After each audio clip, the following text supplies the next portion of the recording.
Award ഇപ്പോൾ വടക്കം പേര് കഥയ്ക്ക് അവാർഡ് കിട്ടിയില്ല എന്ന് പറയുന്നതൊക്കെ പലരും എന്നെ ആക്ഷേപിച്ചിട്ടുണ്ട്. എന്തുകൊണ്ട് കിട്ടിയില്ല, എന്തുകൊണ്ട് എന്നോട് ചോദിച്ചാൽ എന്താ അതിനോട് ചിന്ത കാര്യം. എല്ലാവർക്കും അവാർഡുണ്ട്.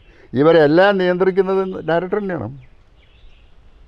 എഴുത്തുകാരനെ, ക്യാമറാമാനെ ഞാൻ പറയുന്ന സ്ഥലത്ത് വെച്ചിട്ടാണ് ഷോട്ട് എടുക്കുന്നത്. കാരണം ഞാനിത് പഠിച്ചിട്ടുണ്ട്. മനസ്സിലായോ? 8-9 പ്രഗത്ഭരായ ഡയറക്ടർ കൂടെ പഠിച്ചിട്ടാണ് ഞാൻ ക്യാമറേൻ്റെ ആംഗിൾ പറയുന്നത്. അവിടെ വെച്ചിട്ടാണ് ക്യാമറമാൻ ഫോട്ടോ എടുക്കുന്നത്. ഞാൻ പറയുന്ന മാർക്കിനനുസരിച്ചാണ് എഡിറ്റ് ചെയ്യുന്നത്. കാരണം ഞാൻ പഠിച്ചിട്ടുണ്ട്, അതുകൊണ്ടാണ്. പഠിക്കാത്ത ആളുകൾക്ക് അതില്ല. അപ്പോൾ അതിൻ്റെ എല്ലാ വിഭാഗങ്ങളിലും ഇപ്പോൾ വടക്കൻ കാതിൽ പാട്ട് വേണ്ടെന്ന് പറഞ്ഞു. MT വാസുദേവൻ പറഞ്ഞു, പിന്നെ മമ്മൂട്ടിയും പറഞ്ഞു പാട്ട് വേണ്ട. പിന്നെ മനോഹരമായ അല്ല, പാട്ട് വേണ്ട, അത് ഉദയാചൂടിൻ്റെ പടം മാതിരിയായി പോകുന്നു. ഞാൻ പറഞ്ഞില്ലല്ല, ഇതൊക്കെ ഞാൻ അവരൊക്കെ ഉള്ളിടത്ത് തന്നെ പറഞ്ഞിട്ട്. ഞാൻ പറഞ്ഞു 4 പാട്ട് ഞാൻ വെക്കാം, പാട്ടിട്ട് പിക്ചറൈസ് ചെയ്ത് ഇടാം, വേണ്ട നിങ്ങൾക്ക് തോന്നുകയാണെങ്കിൽ കട്ടി ദൂരെ കളയാൻ പറഞ്ഞു. പടം റിലീസ് അന്ന് രാത്രി മമ്മൂട്ടി എന്നെ വിളിച്ചു. Hats of two sir,